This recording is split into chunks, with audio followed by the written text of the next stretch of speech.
Yeah, yo, what's good, guys? Yo, what's good? Yo, so today we are watching movies I thought was weird by my boy Derek FDB today, guys. So he's gonna be talking about some movies, that he thought was weird and yada yada.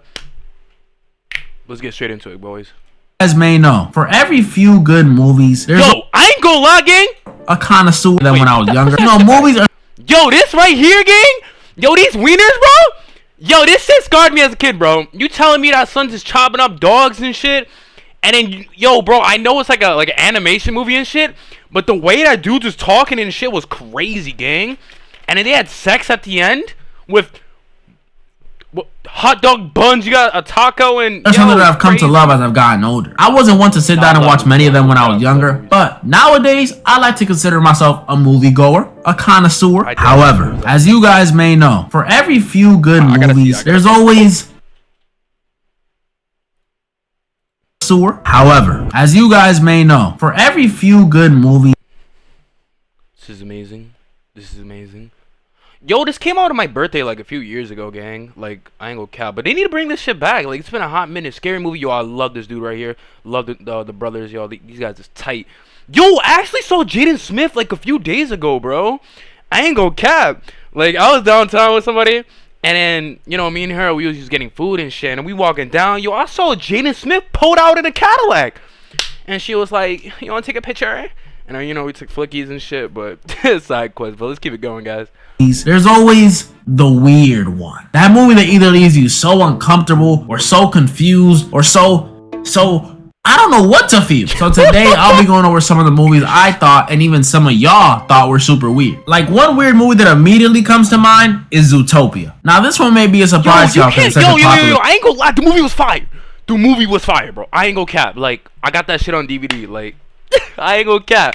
But film. It's a Disney movie about a society of animal people, bunnies, giraffes, donkeys, almost every animal you can think of, it was there. You can see why it's so popular, but I regret to inform y'all, it's weird. Don't get me wrong though, it's an enjoyable movie with the usual Disney twist villain and a really powerful message about the prejudice minorities can face. I liked it, but I can't help but think Mickey knew what this would create. He knew where the money was. He knew who the target demographic was. Those dang furries. I was like 13 at the time this movie was released, and I already knew this thing was gonna do post-mortem numbers in the furry community. Yeah, that's right. My problem with this movie is not the movie itself. It's the community it created. Y'all know I don't like judging people on this channel. I see what you mean. I see what you mean now. But the Zootopia fandom is furries, bro. Like, I'm sorry, bro. Like weird. Like, come on, bro. What is this? Or this goes on. Like, they're meant to. I'm sorry, bro. But I know they played into it on purpose. Like, they literally have this one scene in the movie where our main characters go to like this yoga place, and every animal there has no clothes on. Like, they're meant to be naked. I get it's supposed to be funny, haha. But pause! You got elephant poom all up in your face. Like, talking about some yoga. What kind of sick cover-up is this? This is a Diddy party for animals. Then, if you also notice, out of all the animals I mentioned earlier, the bunnies, the giraffe, the donkeys, all those, they're missing one very, very popular animal.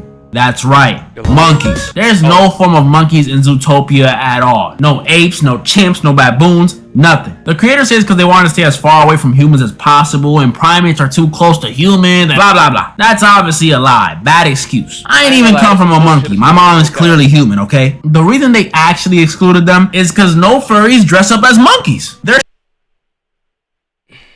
come on, guys. Like, come on, like, still pandering. When you think of furry, monkey doesn't come to mind. That would have been bad marketing. Furries don't look at Curious Georges or King Kongs. They look for nine-tailed foxes and Charizards for some reason. Ugh. That's the only reason they wouldn't include monkeys. Either that or they foresaw this whole pox situation we got going on in the world right now. That would low-key be a good reason too. Another movie I found weird was Hoodwinked. You see, this one also had a large animal cast, but it doesn't have a weird fan base like Zootopia. And it's low-key peak. Like, the movie is genuinely enjoyable. It's a huge fever dream. It's more of a what is even going on kind of movie. This movie's a spin on the as a kid, every time that movie popped up, I'll see like 30 minutes. I'll never finish the movie, so I literally don't know what the fuck happened at the end. Little Red Riding Hood story, but instead of it being the classic, oh, Granny got turned into a wolf again, it's a whodunit movie, a mystery movie where we go through the perspectives of the entire cast: Little Red, the grandma, the wolf, a lumberjack, and a squirrel, to find out who's going around stealing recipes and goodies from around the woods. Now, while the plot of this movie is simple, these characters are all over the place. Little Red now knows karate like she's a part of Cobra Kai or something. The grandma, instead of being a helpless grandma, is like this action movie adrenaline junkie. The big bad wolf isn't bad show always have like that dope ass granny that's either cool or they're just at all, and is voiced by the guy from Emperor's New Groove. The lumberjack isn't a lumberjack, he's an aspiring actor, and the squirrel, this dude is clearly off that snow. These characters are ridiculous. They even got that one goat that went viral on TikTok, the did I do?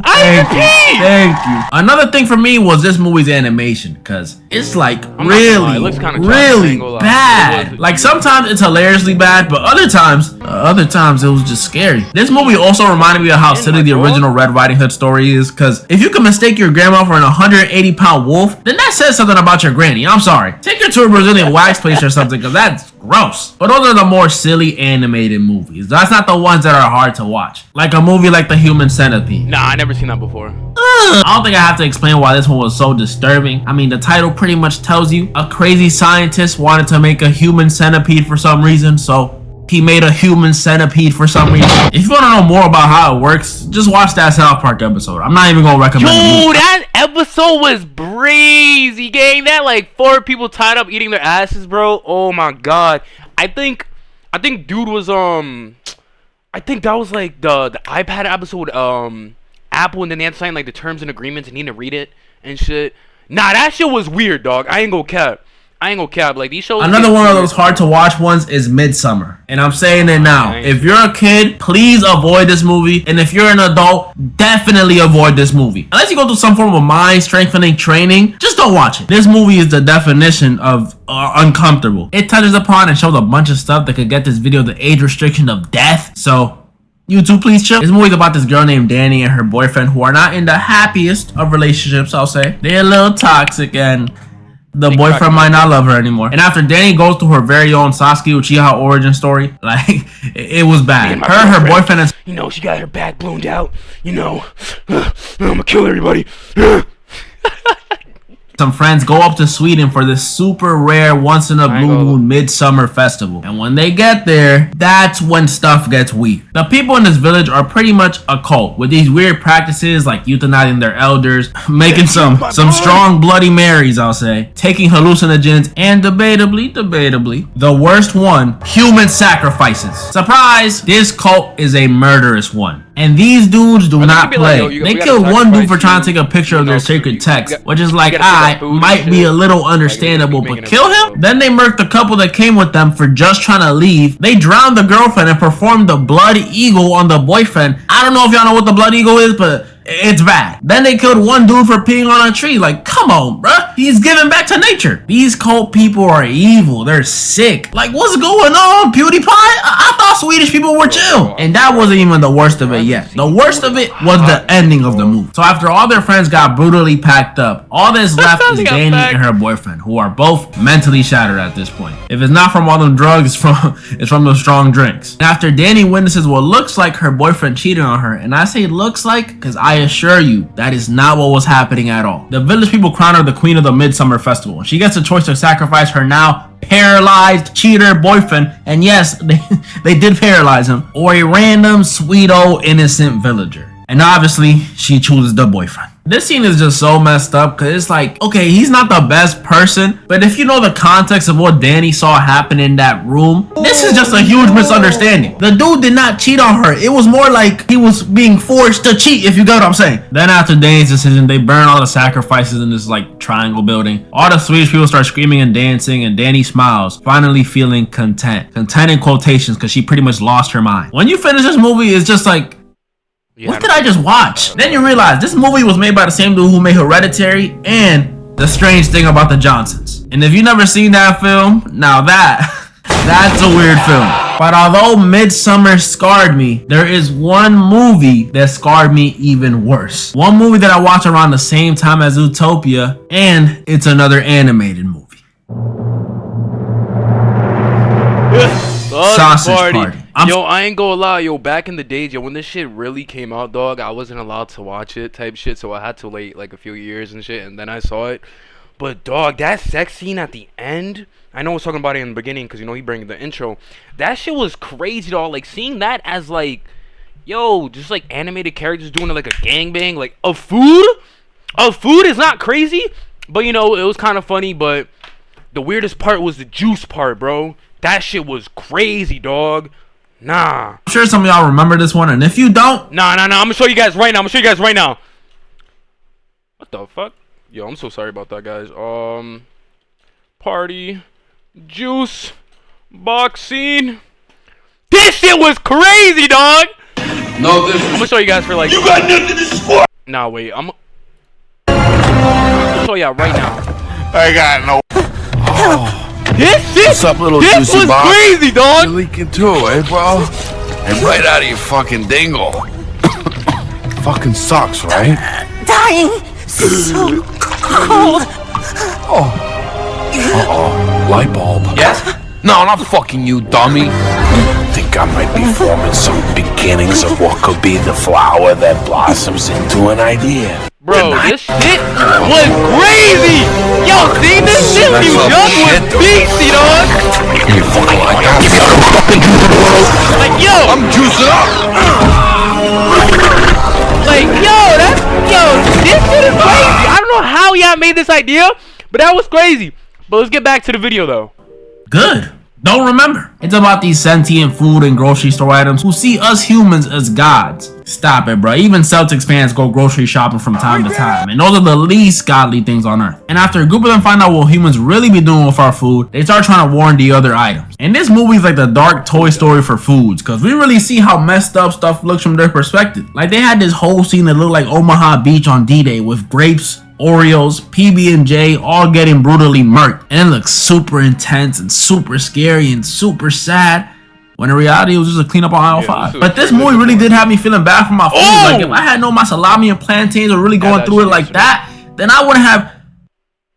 No, that's a lie. I'm still eating them. But weirdest of all, this movie had me worried that my salami and plantains might be trying to get freaky deaky with each other. Yes, that's the weirdest part of this movie. It's not what us humans do to our food or the literal evil douche running around. It's all the freaky tension throughout this movie. Like, these food items were itching to get one in. And don't get me wrong, it's funny. But that is a scary concept if you ask me. I would hate to have finished doing groceries and the second I walk out my kitchen, these dudes start trying to get their freak on. Like, imagine just hearing The Weeknd come from your fridge and you don't know what's going on. And the movie wasn't subtle about it either. I mean, the title, bruh. Read the title. We literally follow a wiener and a curvy hot dog bun, and their goal is to get up inside each other. I'm not pausing that. That's actually their goal. And all this tension builds up and gets released. You see, I'll pause that one. Pause on that. At the very end of the movie, where we got the freakiest, most adult, most out-of-pocket food scene in any movie ever. I literally can't show this, so I'm gonna throw up a huge censor bagel or something and break down what happens. But be warned, it's graphic. So first, the wiener and the bun start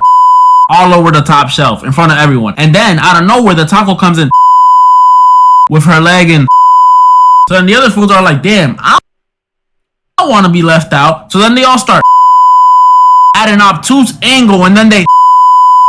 And just when you thought it was over, the bagel comes in. Yeah. So basically, basically, you know, they was all fucking and shit. But that shit, bro, honestly, bro, with like food and shit, that was honestly beastie. But you know, it did went crazy. But yo, who would have thought that would have came out? But I ain't gonna cap, I fucked with this video. Shit, but honestly, bro, nah, wait. Nah, wait, there was something I was supposed to say. Where is it? Where did it go? Where did it go? Shit, I can't remember. But I ain't gonna cap. That actually was the weirdest movie, dog. Like what came in like your mind is like, yo, bro, let's make a movie about food, and then, you know, make some adjustments, but then make it rated R. How the fuck does that happen? But I ain't gonna cap, yo, that shit was popping. But I ain't gonna lie, guys. Yo, comment how you guys feel. You know, go check out my dog out, Derek FDB. But yo, this is how I feel, bro. But hey, guys, peace out. Comment on the next video.